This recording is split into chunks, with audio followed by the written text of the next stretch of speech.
Olá, pejoteiros e pejoteiras, sejam muito bem-vindos ao Papo de PJ, edição Caminhando pelo Jubileu. Estamos quase encerrando esse nosso ciclo de bate-papos, com temas muito especiais e com convidados mais especiais ainda. E hoje, no meio da Semana Santa, nesta quarta-feira de Semana Santa, nós vamos conversar com duas pessoas que são referências aqui para as bandas da região norte. Antes de apresentá-los, eu vou me apresentar. Eu sou Paulo Santiago, sou jornalista, faço parte da equipe Teias da Comunicação, que é a equipe que cuida da comunicação da PJ Nacional. Nela, eu sou responsável pela assessoria de imprensa. E eu converso hoje com a irmã Maria Augusta de Oliveira, ela que é serva de Maria Reparadora, está no serviço de assessoria diocesana da PJ e vem lá do Regional Noroeste. Quando eu falo vem lá do Regional Noroeste, até parece que eu estou longe, porque eu também sou do Regional Noroeste, da mesma diocese da irmã. E converso também com o Felipe Fialho, CN pelo Regional Norte 1, que engloba Amazonas e Roraima. Então, hoje o bate-papo é somente com amazônidas. Começando pela irmã. Irmã, hoje nós vamos falar sobre espiritualidade pastoral. Essa espiritualidade que nos move, que move a nossa caminhada. Então, eu gostaria que a senhora começasse se apresentando e falasse um pouco com a gente sobre essa espiritualidade da PJ que lhe move, que lhe encantou. Então, é uma alegria estar com vocês. Eu sou irmã Maria Augusta de Oliveira, já apresentada aí. Sou serva de Maria Reparadora, da Congregação das Servas de Maria Reparadora. E eu entrei na PJ antes de entrar no convento, tá certo? Então, eu sou PJteira desde a minha adolescência, né? Desde que eu fiz a primeira Eucaristia, logo depois já fiquei no grupo de jovens, né? Ali participei do grupo de base, e aí depois fomos crescendo nas várias etapas da PJ, né? E falar desse tema espiritualidade pastoral, né? Da nossa pastoral da juventude, é falar de um tema que move a nossa vida, né? Que é a vida da pastoral da juventude, né? Porque espiritualidade é seguirmos, né? Nos caminhos do Espírito, né? Desse Deus Trindade, que é Pai, Filho e Espírito, e que é Pai e Mãe, né? Nesse Deus trinitário. E é ser conduzido pelo Espírito, é se deixar conduzir pelo Espírito. E tem um exemplo que me ajudou muito na minha experiência, né? Como entrar na pastoral da juventude, que é compreender que tudo que nos move é o Espírito, aquilo que nós somos, que nós compreendemos, que nós fazemos é o Espírito agindo em nós, né? Sendo essa realidade que nos alimenta na nossa fé. E na pastoral da juventude, na PJ, é o Espírito, a Divina Ruá. Gosto muito, né? Dessa imagem da Divina Ruá que sopra o hálito da vida. Então, o nosso caminhar, o nosso sentar, o Salmo 138, né? Senhor, tu me conheces, tu me sonda o meu profundo do meu ser, da minha existência, né? E a PJ caminhando me levou sempre mais a caminhar segundo o Espírito, né? E outro texto bíblico que me move muito, e desde os primeiros encontros da Pastoral da Juventude, essa experiência profunda, é de Jeremias, né? Do oleiro, né? Deus que nos compara, Deus que é o oleiro, que diz, olha, desce lá na casa, né, do oleiro, tem esse vaso e eu vou modelar segundo o meu desejo, segundo o meu projeto, né? É estarmos nas mãos de Deus como essa argila A diferença do vaso é que não tem vida e nós temos vida, temos a nossa vontade, a nossa razão, o nosso ser, a nossa liberdade, né? Então, essa é a espiritualidade que nos toma, que nos envolve todo, né? E na nossa liberdade. E se doa, e envereda nos caminhos, né? De Deus, e se deixa conduzir por Deus, e Ele vai formando em nós esse ser, né? Que se move, que acredita, né? Que assume projetos do reino de Deus, segundo Jesus Cristo, né? Que a centralidade da nossa pastoral é Jesus Cristo, né? Uma espiritualidade cristocêntrica, né? Porque é Ele que nos move. Então, me levou a encontrar a pessoa de Jesus Cristo, a se enamorar, se apaixonar por Ele e, consequentemente, pelo seu povo, pelo seu reino, né? No dia a dia da caminhada. E Maria, sou serva de Maria, reparadora, né? E Maria, que é essa mulher forte, corajosa, que deu o seu sim. Então, ao longo dessa caminhada, a gente vai dando tantos sims, né? Dentro da PJ, me ajudou muito a assumir meu sim. Aí daí eu assumi meu sim para ser religiosa, né? Ouvi dentro esse chamado do Senhor para ser religiosa, para ser serva de Maria Reparadora, assumir um carisma e me colocar a serviço, né, do reino e da comunidade eclesial. Então, a espiritualidade que é eclesial, que é comunitária, que é comprometida, que é encarnada, né, como Jesus se encarnou na vida do seu povo, e essa espiritualidade que se encarna e serve, né, e vive a missão como serviço. E no diálogo, né? Uma das realidades mais fortes que eu tenho de experiência é se abrir ao diálogo, a acolhida do outro e da outra. Perfeito, irmão. Esse apaixonar-se, eu achei muito bonito isso. Já vou jogar a bola para o Fialho para ele fazer essa apresentação dele também. E falar para a gente, Fialho, o que te fez se apaixonar, né, pela pastoral da juventude, pela espiritualidade dela? Seja muito bem-vindo ao Papo de PJ. Olá, Paulo. Olá, irmã Maria. Que alegria estar aqui com vocês para a gente partilhar sobre aquilo que nos constrói, nos põe em movimento, né? Ao encontro do outro e da outra. Eu sou Felipe Fialho, como já dito, né? Eu sou coordenador nacional pelo Regional Norte 1, que compõe os estados do Amazonas e Roraima. E foi aqui nesse pedaço de chão, em Manaus, que eu vou bebendo dessa espiritualidade a partir do encontro com o outro e com a outra. É interessante dizer que, assim como vários jovens que conhecem a Pastoral da Juventude, sempre tem aquele início da crise da identidade, né? Da identidade, daquilo que é apresentado, daquilo que a gente consome nas redes, daquilo que a gente consome da grande mídia, e daquilo que a gente vai fazendo e bebendo da experiência do grupo, do pequeno grupo, que a gente vai olhando essa realidade e espiritualidade mais encarnada e libertadora. Eu, assim como acredito, como vários jovens que fizeram um processo na Pastoral da Juventude, tive essa crise no início, né? Da espiritualidade mais intimista, mais esvaziada, né? Com esse advento do neopentecostalismo, e de um valor mais individualista, né? E a partir do momento que eu vou bebendo do grupo, da coletividade, eu vou experimentando esse processo pastoral que me põe, primeiro, de confronta, de um processo que educa na fé, eu comigo mesmo, e eu com o outro, e depois eu com a igreja, eu com a sociedade, e aí eu vou olhando essa espiritualidade como um movimento, como um novo dinamismo, né? De um trabalho pastoral, que precisa estar fortemente e solidamente nutrida no Evangelho.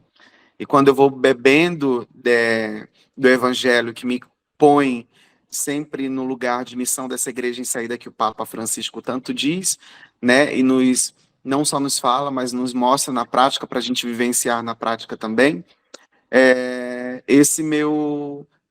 essa minha descoberta na Pastoral da Juventude, a espiritualidade que ela propõe para a gente, me ajudou num processo de conversão. num processo de conversão, de eu olhar que a minha vida e que o meu movimento, que o meu ser, que o meu corpo, que a minha fala, que o meu olhar, ele é e precisa ser espaço de acolhida para o outro e precisa ser ponte que vai somando com outras pessoas, né? Então eu vejo essa espiritualidade da Pastoral da Juventude, graças a Deus, como eu digo, né, e disse, reafirmo, como um processo de conversão, eu pude perceber que eu sozinho, individualizado, na minha oração, na minha reza, no meu ato, não me colocava de confronto com aquilo que o Cristo aponta no Evangelho, né? E eu acredito também que muitos dos documentos da América Latina nos apontam, né, essa espiritualidade que nos vai fazendo enxergar e compreender a solidariedade como gesto concreto, né, que favorece o pobre e o oprimido, né? Uma espiritualidade mesmo vívida, no dia a dia, comprometida com a realidade social, com a igreja, com os menos favorecidos. E aí, eu, sendo um jovem gay, né, que estou a serviço da pastoral, foi uma grande crise também, né, de me reconhecer que a minha experiência, a minha espiritualidade com Cristo me levaria, me libertaria muito além do que os padrões, ou muito além do que aquilo que dizem, né, de ser certo ou errado, que vai para o céu, que vai para o inferno. Mais uma grande comunhão de corpo e espírito, né, com o sagrado.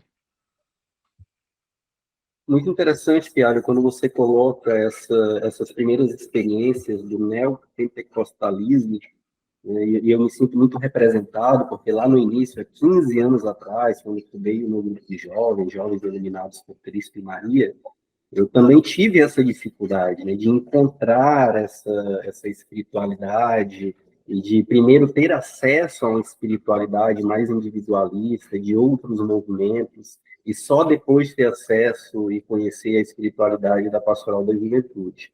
Irmã, quando a senhora... A gente conversava aqui no backstage, né, antes de a gente começar, e falava que a senhora foi a primeira secretária da PJ no Regional Norte 1B, porque, para quem não sabe, o Noroeste antes fazia parte do Regional Norte 1, e aí depois dividiu para Regional Norte 1A, que é hoje ainda, né, o Regional Norte 1, e Regional Norte 1B, e só depois veio, né, a nomenclatura Noroeste. E a senhora foi a primeira secretária da PJ no Regional Norte 1B. Isso que a gente está falando aqui, que o Fialho falou, é uma novidade desses tempos agora, ou isso sempre existiu, dessa mistura de espiritualidade, de às vezes o jovem não conseguir se identificar com essa espiritualidade comunitária encarnada? Realmente eu fui a primeira secretária e com muita alegria registramos muito a caminhada desse regional e nós tínhamos muito encontros de formação e essa é uma realidade que perpassa, né? E eu estou falando aqui dos anos de 89, 90, 88, 89, 90, ou até antes, 85, 86, e essa é uma realidade que faz parte, né, de maneira diferente da nossa vida, da vida da juventude, porque hoje já tenho 57 anos, tá? Já me considero um pouquinho lá a idade avançada, tá? Mas sempre fez parte dessa busca, né? Dessa busca de uma espiritualidade encarnada e dessas crises, né? Claro, o neopentecostalismo avançou um pouco mais depois dos anos 90, né? Depois 95 para o 2000, mas já existiam. E é muito interessante que como nós formamos a nossa identidade, né, de PJ, a nossa identidade forte, mesmo que tenhamos tido experiências, encontros e tudo, mas a gente se identifica com essa espiritualidade encarnada libertadora. Por quê? Porque o centro dos nossos encontros do grupo de base era a leitura do Evangelho, nós sempre com dois olhares, um na Bíblia e um na realidade. Um na Bíblia e na realidade, quer dizer, A palavra de Deus que ilumina a nossa vida, a nossa missão, a nossa fé. Então, isso nos ajudava muito a essa dimensão da consciência crítica, né? Nos passos da nossa própria formação integral. Então, ali já havia um choque, realmente. Aí tinha esse processo de amadurecimento na fé, de crescimento da espiritualidade, de compreender que Jesus, ele é libertador, ele se encarna. Então, a gente não pode ficar com a espiritualidade do intimismo, do eu, até porque não preenche esse vazio. Depois a gente acaba encontrando mudanças, né, de religião, de seitas, a gente fala um pouco de igrejas, em busca sempre de quê? De preencher um vazio. Por quê? Porque falta justamente esse encontro profundo com o Cristo, com a palavra, iluminadas pela fé, mas a realidade concreta, né, do nosso povo, que nós vivenciamos, do nosso compromisso, né? Social, que é a militância, que nos leva à militância. Então, tem esse crescimento na fé. E ele tem a sua gradualidade, porque a gente sabe, né? O que a PJ nos ajuda é fazer esses passos graduais. Mas sempre existiu, viu? E a gente sempre ouviu aí, porque a PJ não tem espiritualidade. Como? Nossa espiritualidade é profunda, nossa espiritualidade é encarnada, é libertadora, né? É uma espiritualidade que a gente vai crescendo com ela no nosso dia a dia e nós não sabemos viver sem ela, né? É o nosso chão e é o que nos leva à transcendência, né? A encontrar com Deus sempre e no outro, na natureza, já que nós estamos nesse chão amazônida, né? Com a nossa mãe terra, né? Com as nossas ancestralidades, né? Isso é muito bonito. Então, essa espiritualidade encarnada. É interessante, a irmã trouxe uma frase que a gente escuta muito, né? PJ não tem espiritualidade, a PJ não reza. E quem está dentro da PJ vê completamente o contrário, porque eu acredito que nenhum outro movimento de juventude tenha tantos subsídios sobre espiritualidade quanto a gente, faça tantas celebrações, o próprio ofício divino da juventude é uma experiência muito marcante. No Norte 1 tem o ofício divino da Amazônia também, daqui a pouco a gente vai falar sobre ele, que foi uma experiência pós do Encontro Nacional de Manaus, mas eu queria que, continuando nessa linha que a irmã trouxe para a gente da parte formativa, queria que você colocasse para a gente como que nós temos evoluído enquanto PJ nacional, né? Porque nós já tivemos, inclusive, projeto nacional específico sobre espiritualidade, que era o Mística em Construção, há algum tempo atrás, e outras experiências que nós temos tido no âmbito nacional. Como que a PJ Nacional tem evoluído nessa parte formativa para mostrar para o jovem da base, olha, nós temos espiritualidade, a nossa espiritualidade é teológica libertadora e o nosso caminho é esse aqui. Eu acredito muito do que também a irmã traz, né?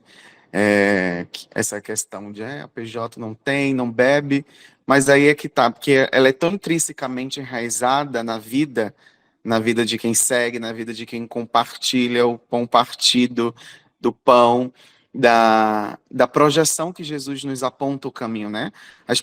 A espiritualidade cristã, ela não pode se reduzir a um momento, a um aspecto da vida, mas ela precisa abarcar todo o nosso ser, né? É uma exigência de todo batizado.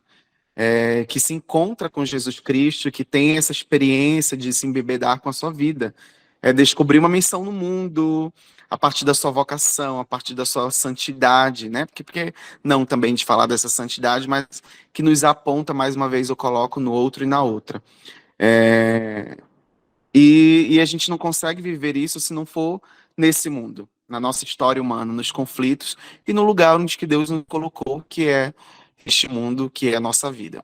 E aí, o que tu trazes, Paulo, a questão, né, das experiências, expectativas, né? A Pastoral da Juventude constrói tantos subsídios materiais, e aí esses materiais eles vão sendo dinamizados, encarnados, porque a realidade da juventude brasileira, ela é multicultural, né? Eu posso trazer essa palavra multicultural, e aí a gente vai rezando também a vida a partir da cultura, a partir da nossa localidade, a gente vai se contemplando e a gente vai se enxergando ali na reza e a gente vai se enxergando também nas nossas lutas populares, porque, como bem a irmã falou, né? É um olhar na Bíblia e outro olhar na realidade. É um olhar na palavra e um outro olhar naquilo que me acerca, né?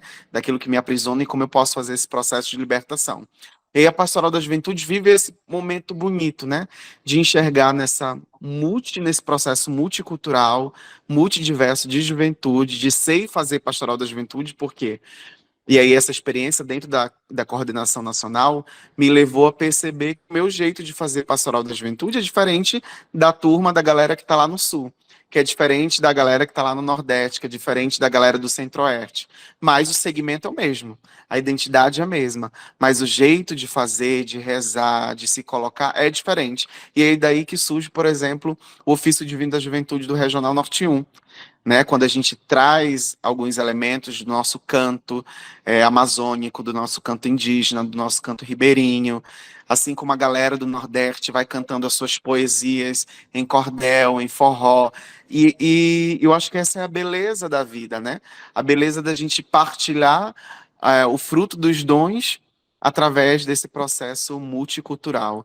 E a Pastoral da Juventude Nacional, ela vem se enraizando e se concretizando nesse viés de experimentar esses diversos dons de ser e fazer Pastoral da Juventude. Então, por isso que nós estamos tendo muito cuidado hoje, sobretudo dos materiais que a gente lança a nível nacional, de ter esse cuidado dessa paridade, né? De jeito de ser e fazer. Acho que isso é muito interessante. E aí o que tu pontuou, né, aqui do nosso ofício divino regional. Nem sei se posso falar agora, para ficar para depois. Não, já pode emendar, já pode falar, porque foi uma construção muito bonita. Eu acredito, eu tenho para mim que foi um legado daquele encontro nacional, né? Foi um encontro que antecedeu um encontro de Rio Branco, lá em 2015, e foi um grande legado, foi o ofício divino do Norte 1. Como é que foi isso? Como é que foi essa construção? E aí, essa é engraçado, né? A juventude indígena que vem pros encontros regionais, e a gente cantava alguns cantos, mas eles queriam cantar o seu jeito, eles queriam cantar as suas rodas, eles queriam cantar as suas cirandas, eles queriam cantar, nós queríamos cantar os nossos mantras, né? E a gente vai se embebedar. Vamos para Parintins, a PJ Regional vai para Parintins com o Padre Mirim e o Padre Luiz, que é um jesuíta, e a gente vai viver uma experiência de formação, de entender o que é o ofício divino da juventude, de entender o que é uma abertura, o que é o salmo, o que são os hinos, né? E o que é o cântico evangélico. A gente vai para Parintins e compreender. Depois disso, a PJ faz a grande loucura e sobe o Alto Rio Negro e chega em São Gabriel da Cachoeira, a terra mais indígena do Brasil. E aí a gente começa a construir. Lá a gente começa a construir os hinos, os refrões, os salmos, os textos, fazer leitura popular da Bíblia, né? E ali, a partir daqueles escritos com essa galera ribeirinha, quilombola, indígena, a gente começa a construir e amarrar. E aí cria-se um GT, né, para depois sintetizar todo esse material. E a gente, depois de São Gabriel, a gente vai para Roraima lançar na Assembleia Regional, lançar o Ofício Divino da Juventude. E aí, logo em 2018, a gente teve a oportunidade de, quentíssimo, tinha acabado de sair o material, e a gente levou para o Acre, né, para fazer o lançamento do Ofício Divino Regional da Juventude, né? Mas foi muito nesse intuito, né? Da galera da curumizada, como a gente diz aqui, se enxergar no material, se enxergar no ato, na reza, no canto, na dança, e tantos outros hinos ficaram bem conhecidos, né? Por exemplo, a galera de Roraima, né, que canta, e a gente fez vários tempos litúrgicos. Olha lá no alto do monte, ele vai chegar, vejam a luz, né? Já um tempo ali o tempo do Advento, depois do Quaresmal, mas foi muito legal. E vários cantos, né, indígenas, né, como Cananciuê, Tatauapã, Numia, Arupiá, sobre a luz do luar, feiticeiro da taba, eleva o olhar, ó lua. Esse é meu chão, meu chão, meu chão, meu chão, meu chão. No Miarapiá, rei, rei, rei, rei, rei. No Miarapiá, os deuses que abrem os caminhos para fazer missão, né? São os deuses no Miarapiá, são os deuses encantados da floresta que abrem os caminhos das águas para a galera fazer missão. É o que diz esse refrão, né? Dessa toada, né? E isso é muito místico, né? De a galera se enxergar no canto a vivência daquilo que vive. Nossa, não sei a irmã, eu tô arrepiado aqui. Olha, lindo, lindo, lindo. Arrepiado, muito bonito. É, Muito muito bonito, muito da bonito. vivência. E, irmã, dentro desse diálogo da juventude fazer a sua própria produção, e tem muito disso, né? O jovem, ele gosta de produzir, ele gosta de ser criativo, ele gosta de expor suas ideias, né? Nessa sua caminhada de pastoral da juventude, quais são as experiências e os momentos que a senhora viu isso florescer de uma forma muito significativa, né? Do jovem, de fato, ser protagonista dessa construção de espiritualidade libertadora. São tantas experiências, e uma das primeiras realmente foi a organização, né, da própria Pastoral da Juventude, né? Ouvindo aí o Fialho falar, eu me levei a minha memória para um encontro que nós tivemos em Manaus, quando ainda era Regional Norte 1, da espiritualidade, essa construção coletiva, né? Protagonismo juvenil muito antigo. Nós ficamos na Maromba 15 dias. 15 dias no encontro sobre espiritualidade. E espiritualidade aí já aflorava todos esses cantos, todos esses hinos da Amazônia, enculturado mesmo na nossa realidade, né? Então, esse protagonismo, essa é uma realidade muito presente na Pastoral da Juventude. Então, desde ali e ali nós compreendemos que era preciso nos dividir, não nos separar, mas para melhorar nossa comunicação e os momentos formativos. Então, um protagonismo juvenil forte foi esse. Tivemos a coragem de ir na Assembleia Nacional, levamos um mapa enorme do regional, colocamos toda a situação da nossa região, e eu era jovem naquela época, com os jovens daqui, com os jovens de Cruzeiro do Sul, com os jovens de Manaus, que nos apoiaram, né? Manaus, Roraima, todos tivemos a coragem de levar na Assembleia Nacional um mapa enorme da região norte para dizer, gente, nós precisamos ter 2 polos para nos fortalecer na nossa caminhada, para essa coletividade, não é? Para esse protagonismo e essa participação na formação. Levamos a Pastoral da Juventude, a Assembleia Nacional aprovou, levou para os bispos, eles aprovaram, depois os bispos se dividiram também. Então, quer dizer, a juventude é criativa, é do nosso DNA, tá? No DNA da juventude faz parte a criatividade, o novo, a irreverência, também a rapidez, né? Muitas realidades. Então, essa foi uma conquista, nosso modo de ver. Por quê? Porque facilitou a participação de mais jovens nos encontros, sobretudo de formação, de trocas de experiências, né? Então, isso tudo é caminho que a juventude vai abrindo, vai trilhando, e o novo pertence à juventude, é do nosso ser do jovem. A novidade, não pela novidade, mas porque vê um pouco mais longe, é audacioso, tem a perspicácia, a vislumbra horizontes muito mais longe, não é? Isso faz parte da juventude, é própria característica da juventude, né? Então, uma das experiências foi essa, outra experiência forte foi as missões populares, né?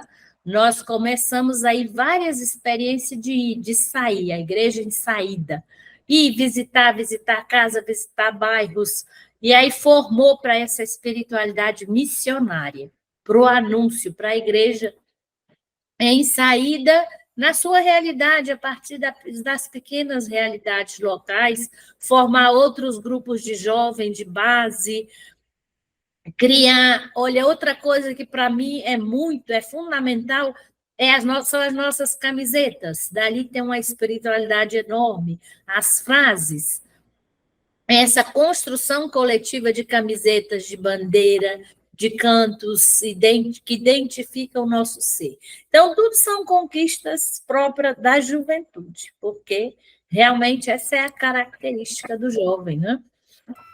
E olha longe. Essa construção de base, ela é muito bonita. A senhora falou agora das camisas, todas as camisas, assim, hoje em dia eu não tenho observado muito, mas pelo menos da minha época as camisas vinham sempre com, com um versículo bíblico, com um salmo, né? Alguns grupos de jovens faziam suas orações próprias, né? Faziam grupo de jovens, algo muito interessante. Agora, irmã, essa novidade, essa criatividade, esse jeito de se fazer pastoral, muitas vezes ele assusta alguns segmentos, né?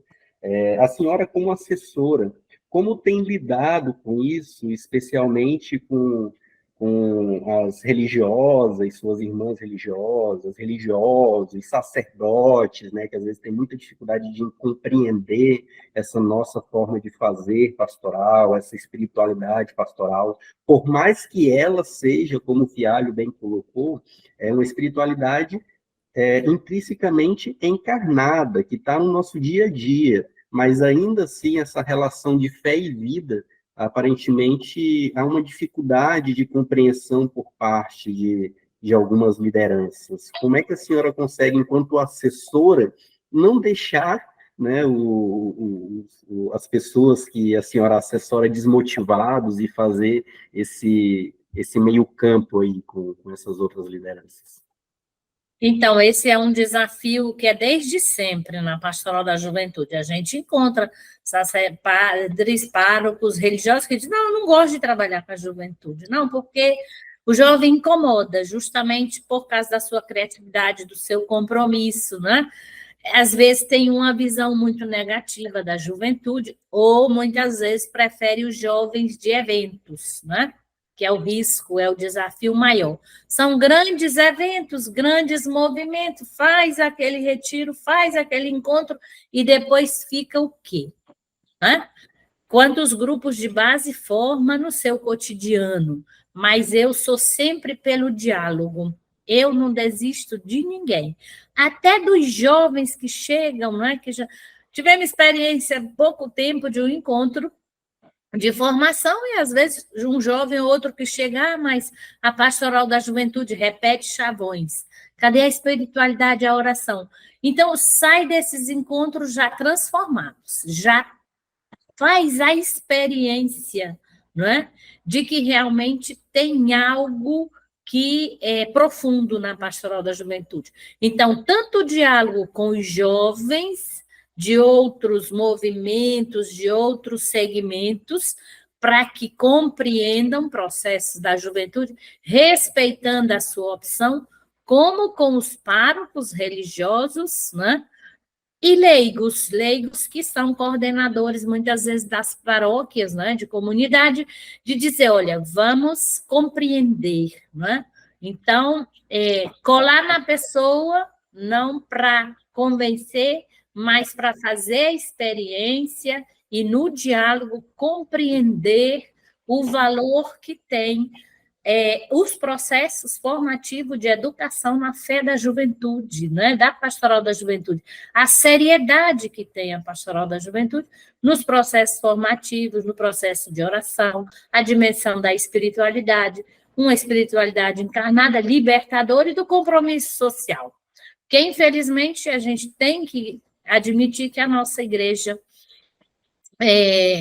passa por um momento muito difícil do compromisso. Veja a campanha da fraternidade, para se assumir desses temas da campanha da fraternidade, né?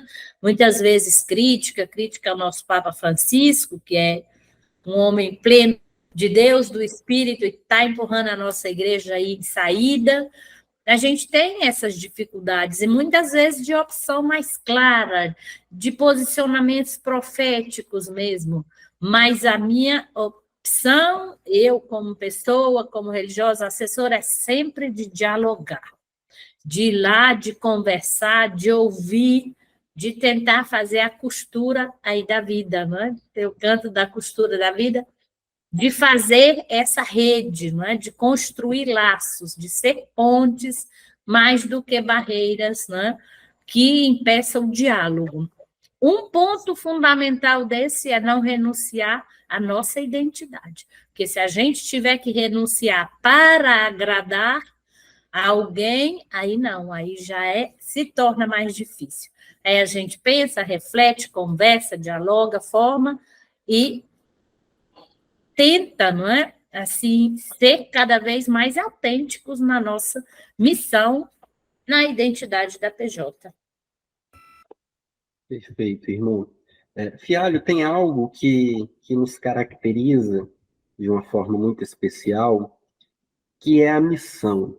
Fazer missão na Amazônia é para quem tem sangue no olho, digamos assim, né? Porque é muito difícil, para quem não conhece a realidade na Amazônia,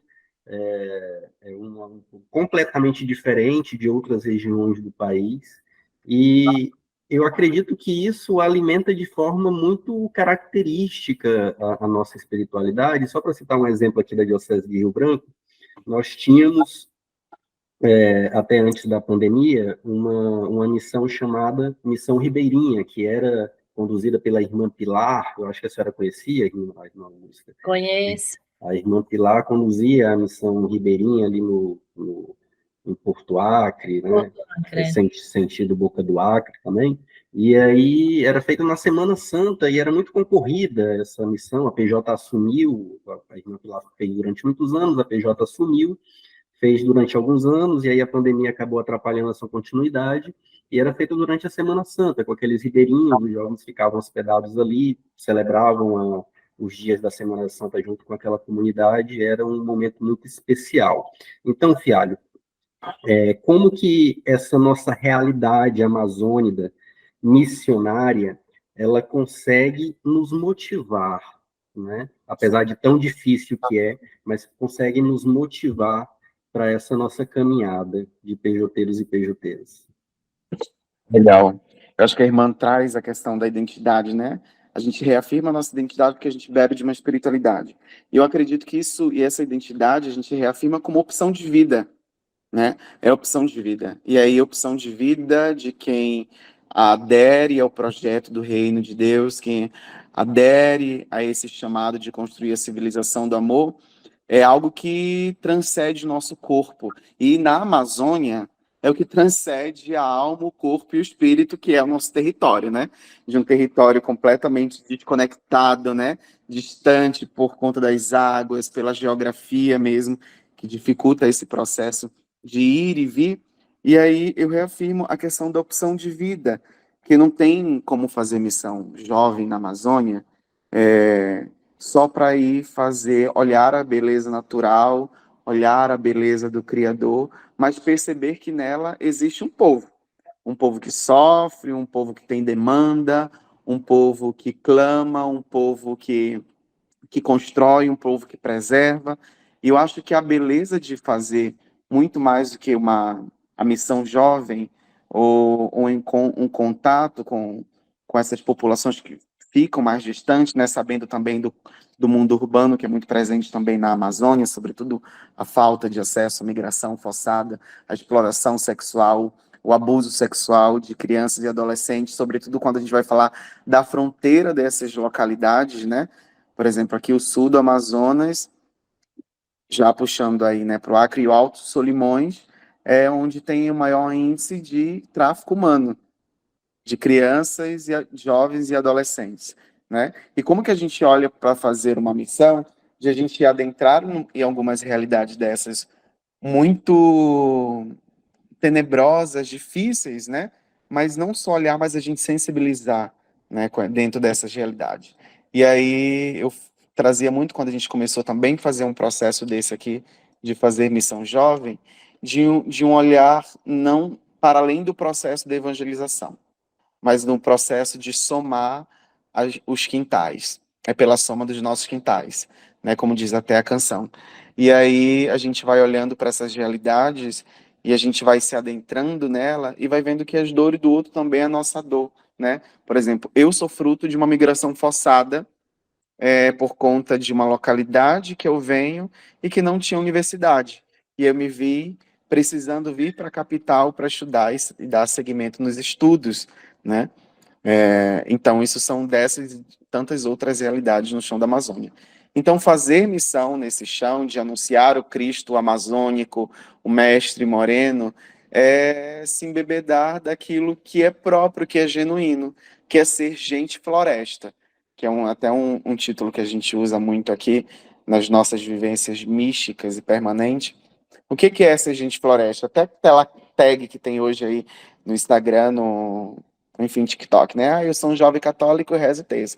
Eu sou um jovem católico, vou à missa, né? Sim, eu sou um jovem católico, rezo o terço, vou às celebrações, mas eu sou um jovem católico que sou comprometido com a vida, eu sou um jovem católico e sou comprometido com as políticas públicas, de fé e vida também, da juventude que está mais distante, longe de acessos a bens, a construção de sonhos, né? Eu acho que é muito latente ver o quanto que a galera, e aí eu estou falando muito da minha realidade, né? A galera que está mais distante da cidade de Manaus, o quanto que a pertença de sonhos, às vezes, está tão desacreditada. Quando vem uma pandemia e o ensino à distância não é contemplado, não tem acesso à internet, não tem acesso à universidade, não tem acesso à escola, e aí a única opção é continuar no campo. Legal quando você quer continuar no campo, né? Mas quando você tem projeções também de sonho, de estudo, e aquilo é te tirado, né? E eu acredito que essa galera é a opção de vida seguir o Cristo. Quando fazem vaquinha para vir para uma reunião de CR, ou quando fazem vaquinha ou vendem até bens para colocar gasolina, diesel, e numa outra comunidade mais carente que a sua, para fazer mutirão, para fazer missão jovem, né? E eu acho isso que nos interpela a vida. É a opção de seguir o mestre, seguir e aceitar essa opção transformadora que é o Evangelho.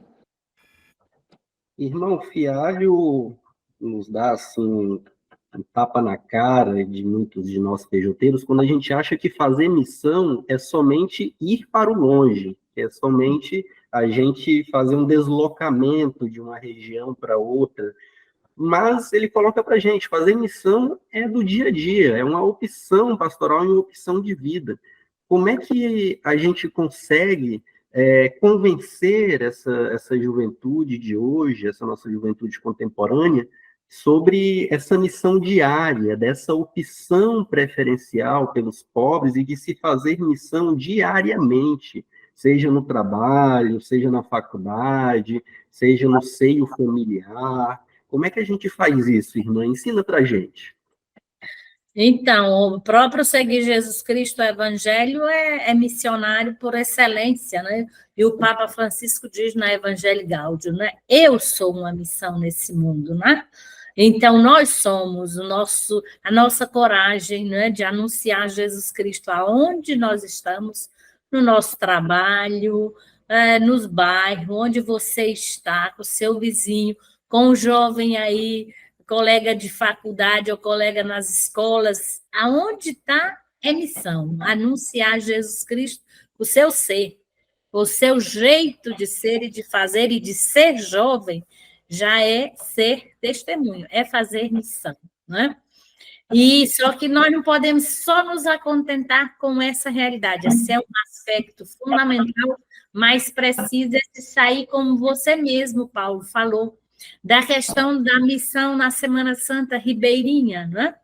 O ir também ao encontro na nossa realidade local, né? Nos nossos bairros aqui, se a gente pega quantas paróquias, quantos bairros, nós não temos os grupos de jovem, né? O grupo de base. Por que não ir num bairro mais próximo, numa paróquia mais próxima, para a dimensão da evangelização de jovens para jovens, né? Para anunciar Jesus Cristo a tantas pessoas, tantos jovens, através das celebrações agora no tempo da Semana Santa. Podemos ver, ao menos nós, várias paróquias que vão fazer a vigília de oração.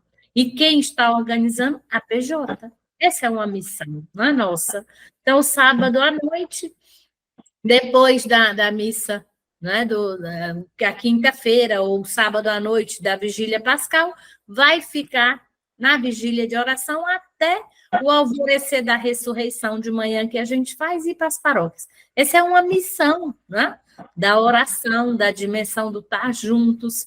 Então, tem esse compromisso, né, de ser testemunho de missão onde você está e também sair, ir ao encontro do outro e anunciar Jesus Cristo. Esse é um grande desafio para a PJ e para toda a nossa igreja, né? Hoje, esse rosto jovem da igreja, a igreja jovem que sai, que vai, né? É bonito também o programa da CNBB que faz aí os jovens missionários, né, entre os regionais. Só que precisaria, no meu ponto de vista, ter mais continuidade depois na realidade local, né? Porque pelo nosso batismo nós somos missionários, enviados, né? A anunciar Jesus Cristo, né? Para que ele seja conhecido e amado por milhões e milhões de corações. Dizia a nossa fundadora, Madre Elisa. Muito bom, irmã.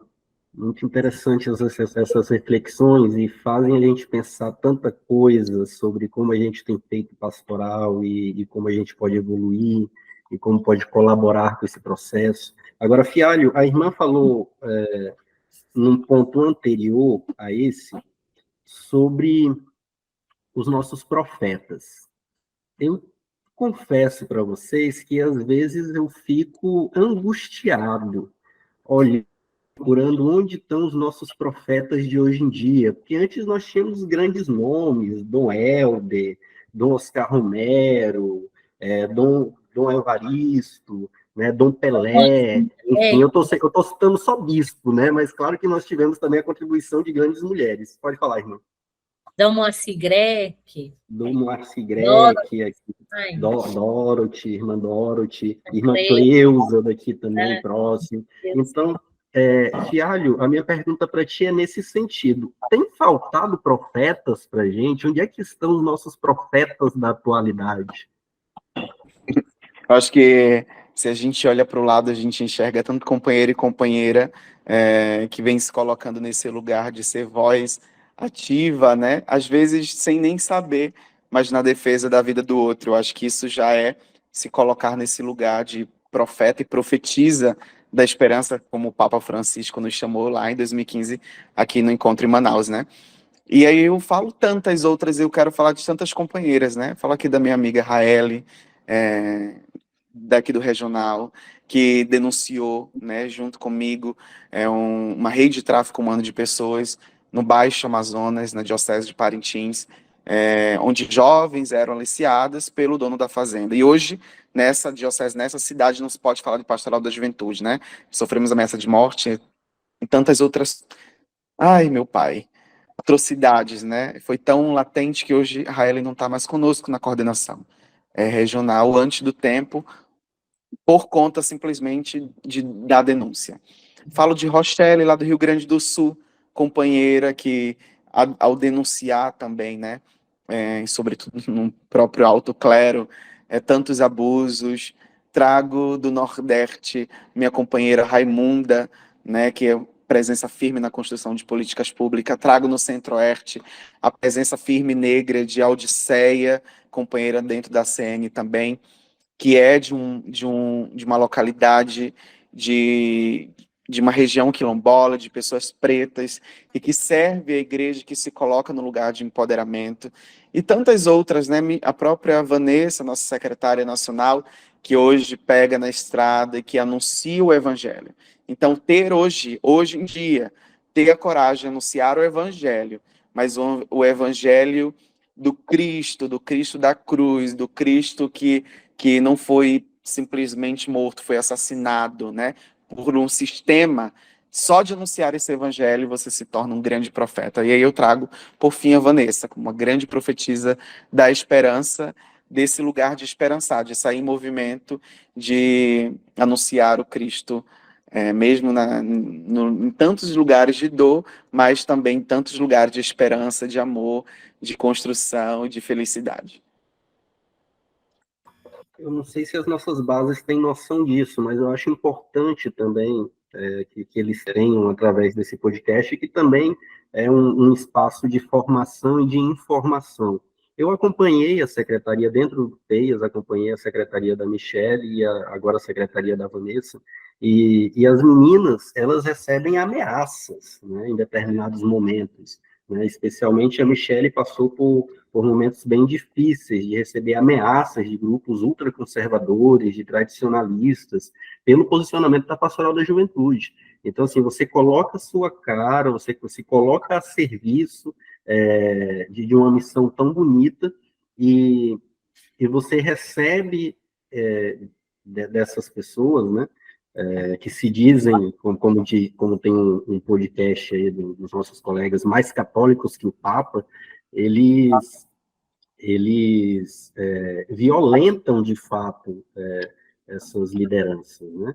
E mais que isso, né? São mulheres, então já violentam de uma forma de pensar e de viver sua espiritualidade, também violentam pelo seu gênero. Então é algo assim que nos deixa estarrecido, e só quem está ali dentro, né, às vezes tem conhecimento disso, e essa é a espiritualidade profética, né, que o Tiago nos coloca, que a gente alimenta e que nos coloca em risco também em alguns momentos. Para Bem, tornar-se um gente. perigo, né? Exatamente, Sim. exatamente, perfeito. Calarem a voz dos profetas, as pedras falarão, não é? Nós temos o canto que nos caracteriza tanto, né? PJ também pelos as escolhas dos seus cantos, não é? Mas esse é um desafio realmente de voz profética hoje, né? E acredito que a gente precisa dar voz e realmente falar. É interessantíssimo ouvir vocês, né? E o Fialho fazendo essa lista, né, de mulheres e de pejoteiras, né, nesse Brasil que dá essa voz, né, ativa como dimensão profética. Essa é a nossa missão, né? E se a gente for olhar no nosso dia a dia, existe e tem, graças a Deus, tantas pessoas que têm coragem de falar, e nós mesmos, como PJ, quando temos a coragem de falar o que nós conversávamos anteriormente, né, e de tantas dificuldades, às vezes até de relação, quando a gente consegue expressar o que nós pensamos, o que nós sentimos por causa do reino, nós somos profetas na nossa história hoje, né? Dentro da nossa própria igreja e na sociedade, né? Olha aí quantas todo o projeto que teve, né? Das mulheres aí, das companheiras, né? Pela vida das companheiras, isso aí é uma grande dimensão profética da Pastoral da Juventude, né? Todo esse projeto que eu espero que está continuando, né? A rede, um grito pela vida aí, né? Contra o tráfico de seres humanos, a violência contra a juventude, essa é uma voz profética nessa nossa sociedade hoje, né? Contra o extermínio, né, de tantos jovens aí. E aqui, para nós, precisaríamos muito, muito uma voz profética no mundo da juventude envolvido nessas facções. Eu tenho dentro do meu coração essa dor, né, que a maioria são jovens, aliciados, envolvidos, né, e que precisaria da nossa presença mesmo ali, se é possível, que eu acredito que é, né? São jovens. Então é isso, a mensagem é: não deixemos morrer a esperança, né? A profecia, ela resiste entre nós. Nós já estamos caminhando para o final do nosso podcast, foi um papo incrível, assim, agradabilíssimo e de muita informação, muita formação para PJteiros e PJteiras de todo o Brasil. E a gente termina sempre os nossos bate-papos com um bate-bola. Então eu vou falar um item e vocês vão me dizer algo que vem à cabeça primeiro, né? Um livro, filme, pessoas que lhe inspiram, Começando sempre pela irmã. Então, eu falo, a irmã responde, depois o Fialho responde em seguida, beleza? Então, irmã, fala pra gente um livro que lhe inspirou na caminhada. O livro que me inspirou foi Beber no Próprio Poço, de Gustavo Gutierrez. E hoje o que está me inspirando é os 50 anos da teologia da libertação, que inclusive tem um artigo excelente da Michele, que eu aconselho que todos leiam. Que lindo, quero emprestar. Aí, legal, quero ler.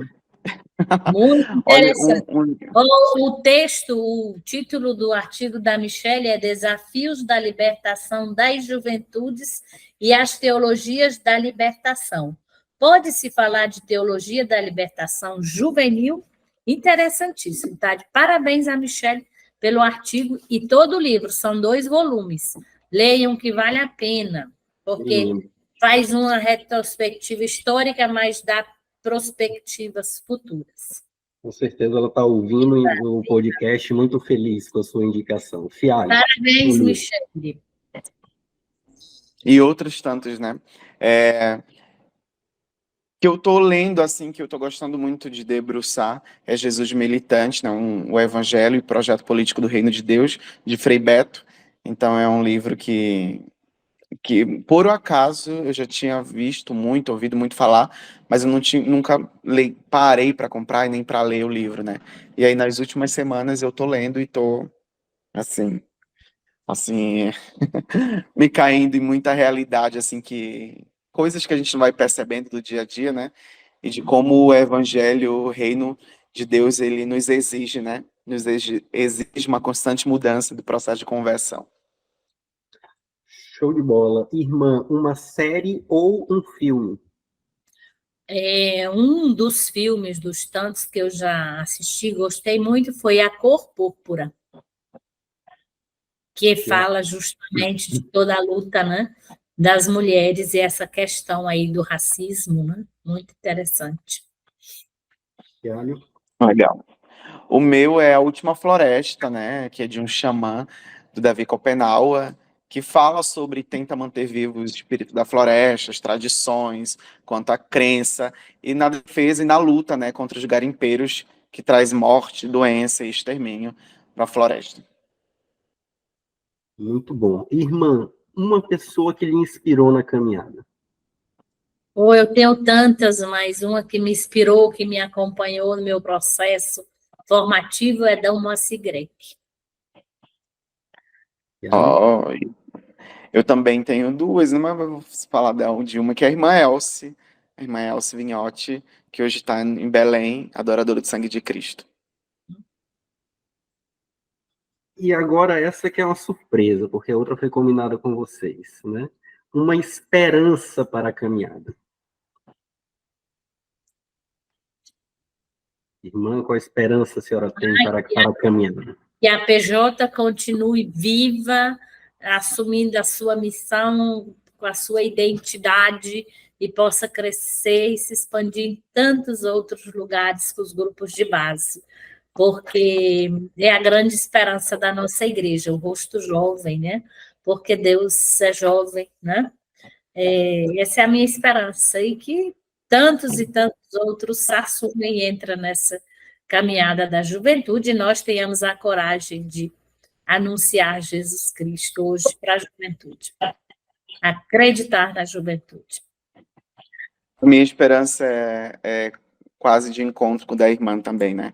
Que esses 50 anos da virada de chave da PJ seja um momento novo na vida de tantos grupos, de tanta meninada que está chegando e que quer conhecer o grupo, essa experiência, essa vivência da comunidade, do pequeno grupo, que eu acredito muito do processo que educa na fé, a partir de uma formação integral, que eu acredito e tenho muita fé ainda nesse espaço metodológico, que tantos outros possam vir se embebedar e possam experimentar Jesus Cristo a partir dessas rodas, dessas pequenas vivências. Irmã Augusta, Fialho, muito obrigado pela presença de vocês aqui no Papo de PJ, por terem aceitado esse convite. Foi uma hora muito enriquecedora, com certeza, para todos nós, tanto a gente que está participando aqui da organização, dos membros do TEIAS, quanto para a juventude de todo o Brasil que está ouvindo esse bate-papo, que está sendo exibido na quarta-feira santa, em plena Semana Santa. Eu acho que não teria espaço, período litúrgico melhor para a gente falar sobre espiritualidade pastoral. E agora eu deixo com vocês a despedida. Irmã Augusta, muito obrigado. Muito obrigada, e aos que vão nos ouvir, né, nos escutam, e muita fé, muita esperança em que Jesus ressuscitado seja sempre a luz que ilumina e abre caminhos, né, para a nossa vida e para a nossa missão de PJ.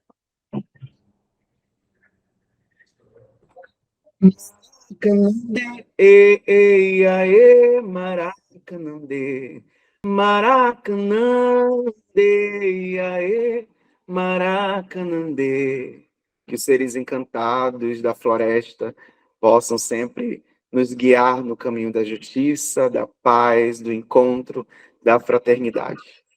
Um abraço, uma alegria muito grande conhecer a irmã Maria, né, e bater esse papo com o Paulo.